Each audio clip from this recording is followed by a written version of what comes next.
Yves Bouget, bonjour. Bonjour. Vous êtes le PDG d'HF Compagnie. On va parler avec vous de votre premier semestre et des perspectives. Comment ça s'est passé pour vous? On voit que ça a été limite au niveau du résultat opérationnel courant sur ce semestre. Qu'est-ce qui a été le plus fort impact pour vous? Alors, d'abord, pour moi, il n'est pas limite. On est dans une position, objectivement, que je n'avais pas prévue, avec un retournement plus rapide que je pensais. Un chiffre d'affaires a diminué d'1,7 million, d'un million 2, et dans le même temps, les coûts ont diminué, eux, d'1,7 million, ce qui veut dire que, mécaniquement parlant, on a amélioré notre position de gestion de pratiquement 1 million d'euros en ROC. Versus 2014, on était à moins 1 million, on se retrouve à 0 aujourd'hui. Donc, je dirais que c'est la bonne surprise. Ça ne change pas le contexte extrêmement compliqué de l'électronique grand public pendant le premier semestre. En Europe, l'électronique grand public a fait moins 8, la TV a fait moins 16 en France et moins 8 dans le monde. Donc, contexte de consommation compliqué, 0,1 au deuxième trimestre en France. Si on retraite de l'automobile, on est même en négatif. Dans le même temps, un dollar qui s'apprécie, ce qui veut dire que l'ensemble des produits d'électronique grand public augmente facialement de 15 à 20%. Donc un contexte compliqué. HF, lui, se retrouve à périmètre comparable dans une situation où l'année dernière, on était en phase d'implantation de bric-au-marché, donc on avait implanté 300 magasins pendant le premier semestre. Effet Coupe du Monde, parce que tous les ans où la Coupe du Monde est présente, il y a une surconsommation dans l'univers de la TV. Donc des effets de base très défavorables, un contexte de consommation dépressionnaire. À travers ça, finalement, même si notre chiffre d'affaires sur la partie Home Digital Life baisse de 16%, il ne baisse pas plus que le marché. Et dans le même temps, on a une performance opérationnelle de gestion relativement intéressante. Pour vous, il y a donc ces deux activités, ce que vous appelez le Home Digital Life et puis la partie Digital Broadband. Qu'est-ce qu'on retrouve aujourd'hui dans ce Home? On parlait de TV, de décodeurs. Qu'est-ce qu'on va retrouver comme justement produit? D'abord, après, il y a la partie extrêmement positive du S1 qui est le Digital Broadband, qui lui est la bonne surprise avec une croissance aux alentours de 10% parce que les investissements aux États-Unis sont repartis et que notre main market sur le sujet, c'est les États-Unis. Donc, on a recommencé à livrer les opérateurs américains qui continuent de déployer le VDSL. Et ils nous disent qu'ils sont dans cette configuration positive pour 2015 et pour 2016, donc une vraie visibilité sur le métier sur lequel on est leader mondial, une vraie visibilité de croissance. Maintenant, ce qui est important pour nous, c'est le S2 et puis surtout le futur. Le S2 sera finalement la rampe de lancement de la croissance qu'on annonce à 2 chiffres pour 2016 à travers deux axes fondamentaux. Pour le Home Digital Life, la validation du MPEG 4 pour le 6 avril 2016 va se traduire par 7 millions de téléviseurs en France qui seront en écran noir et qui ne pourront plus réceptionner, ce qui veut dire qu'il va y avoir une grosse accélération du marché. Donc avec des commandes envisagées sur la deuxième partie 2015.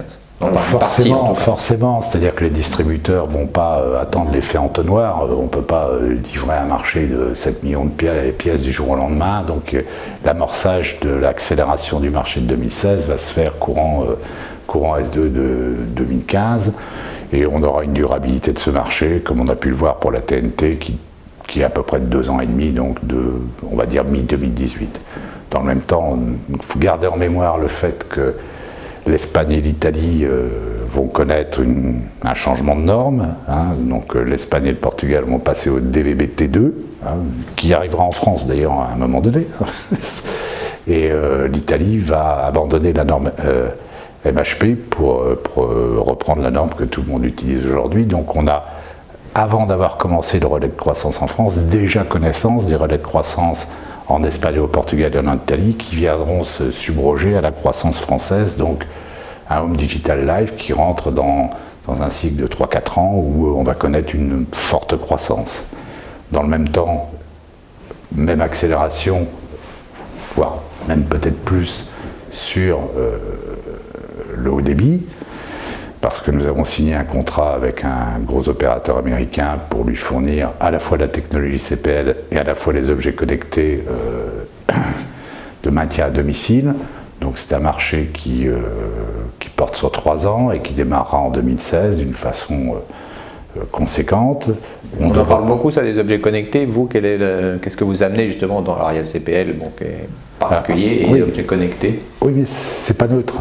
La maîtrise de la technologie CPL n'est pas neutre, parce que quand vous êtes un opérateur et que vous voulez vendre des abonnements pour le maintien à domicile ou pour la sécurité, il faut bien évidemment pouvoir garantir à 100% le fonctionnement de ce signal.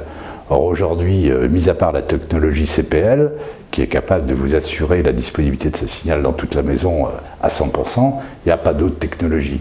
Donc pour nous, c'est extrêmement important, parce que ça veut dire que sur le marché américain, il y a la reconnaissance du savoir-faire de l'EA sur la technologie CPL, et qu'il va y avoir adoption de la technologie CPL-LEA sur le marché nord-américain.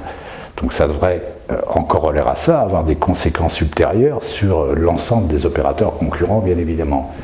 Deuxième point important de ce marché, derrière, on fournit les objets connectés de maintien à domicile.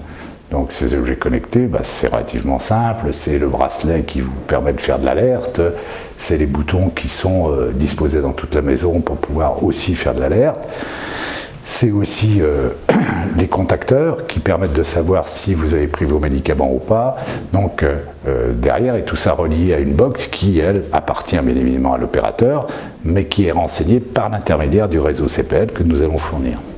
Donc ça, il y a un potentiel, effectivement, derrière ce contrat-là. On va le dire simplement, c'est un gros potentiel sur lequel je peux m'exprimer, vu que les chiffres appartiennent à l'opérateur et appartiennent à son plan marketing, mais globalement sur lequel, oui, on est confortable quand nous annonçons une croissance à 2 chiffres pour l'année 2016. Oui. Alors on parlait de ces 2 pieds, Home Digital Life et Digital Broadband. En même temps, vous avez du cash, les analystes le soulignent aussi, à peu près 27 millions.